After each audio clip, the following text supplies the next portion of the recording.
This is the all-new 2021 Chevrolet Captiva, a car that might look a little familiar, and that's because, like an international spy, it adopts different identities around the world. In China, it is sold as the Baojun 530. In India, it is sold as the MG Hector, and here in the Middle East, it is sold as the Chevrolet Captiva. With that little introduction out of the way, let us jump right into the review and see what sets the Captiva apart from cars that are currently ruling the segment, namely the Honda CR-V, the Nissan X-Trail and Toyota RAV4.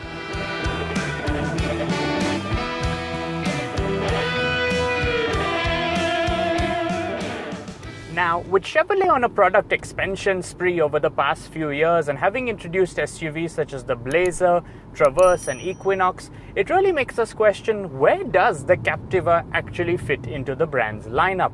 Essentially, the Captiva slots in between the smaller Trax and the larger Equinox. And although it doesn't look like either of the two, Chevrolet have tried very hard to make the Captiva feel as Chevrolet as possible. Powering this compact crossover is a 1.5-litre turbocharged engine that produces 149 horsepower and 255 Newton-meters of torque. This power is pushed through a CVT gearbox, which has been tweaked with 8 steps to make drivers feel like they are driving a car with an 8-speed automatic transmission. What is worth noting is that the Captiva is only available with a front-wheel drive layout, meaning if you like exploring paths less traveled or the soft sand on the beach for that matter, you'd be better off in the all-wheel drive CR-V, X-Trail or RAV4. When it comes to fuel economy, the small engine of the Captiva does work in its favor, as it is able to return up to 12 kilometers per litre. In terms of ride comfort, it is better than expected, and the suspension does a good job of absorbing bumps and uneven patches in the road. However, if there was one thing about the driving experience that does seem a little off, it would have to be the steering wheel. It's a little loose, a little vague, and it's huge for a car of this size.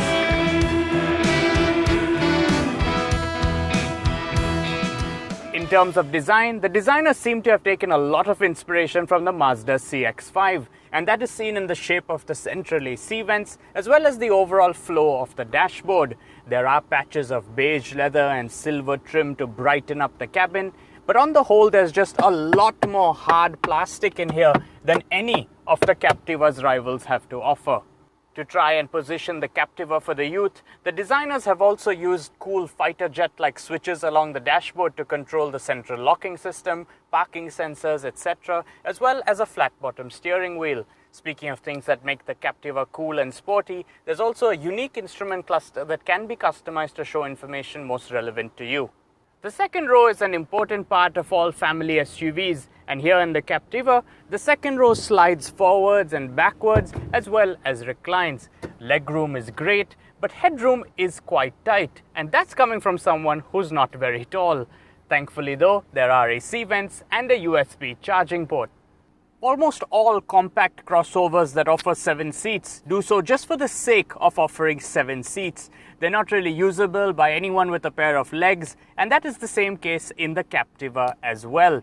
Strangely enough, the engineers and designers have put cup holders on either side, as well as a USB charging outlet in the third row, but seem to have forgotten what matters the most: AC vents! This Premier model, which is the full option model sold in the UAE, does come decently equipped. You're looking at a sunroof, an 8-inch infotainment screen with Apple CarPlay, a rear view camera with sensors in the front and back, an electric parking brake with auto hold and cruise control. The screen, though good in resolution, does lag a fair bit and takes a good 3 to 4 seconds to respond after you click on anything. It's also missing Android Auto, and something else that I really expected a full option model to come equipped with: automatic headlights. When it comes to the design, there's no denying that the Captiva is a good-looking car, especially in this glaze red metallic color.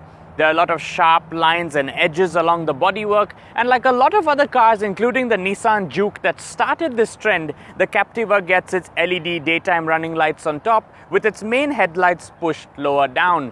Along the side, it gets 17-inch alloy wheels wrapped around Continental rubber and a funky floating roof design.